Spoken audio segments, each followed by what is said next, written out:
Hi, Joan Whitson here with the Early Learning Coalition of North Florida. And today is the last of 4 videos in a series that we've been doing teaching kids about air and wind.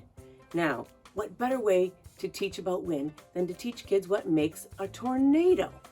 So today I'm gonna show you how to make your very own tornado in a bottle. First, take a 2-liter bottle and fill it 3/4 of the way with water. Then add a little bit of food coloring. What the food coloring does is helps the tornado to be seen a little clear inside the bottle. Then you're going to take a plastic connector like this. Now, I found these in a 5-pack on Amazon for $5.99, and they're just called tornado connectors. If you don't have one of these, you can still do this experiment. Just get a metal washer and you place it right on top of the bottle, and you place the one on top, and then you just use duct tape to hold it together. So once I've got this connector screwed on really tight, then I put the top one like this and make sure that's on really tight. Now the fun part is I get to make my tornado.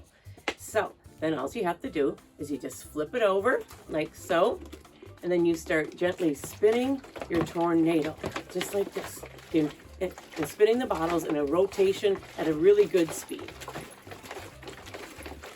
And then you just let it sit down and watch it go.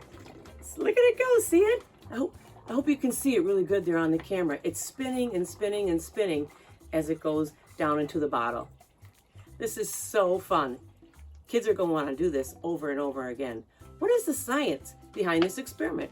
Well, a tornado is a fast-moving, spinning column of air that when mixed with raindrops creates a funnel or a vortex. The wind, the low, fast-moving wind from the ground lifts up into the air, into the rain, and spins and spins and spins. Well, as soon as the air was released in this bottle, when I tilted it, the air got sucked up in the water and caused it to spin just like a tornado.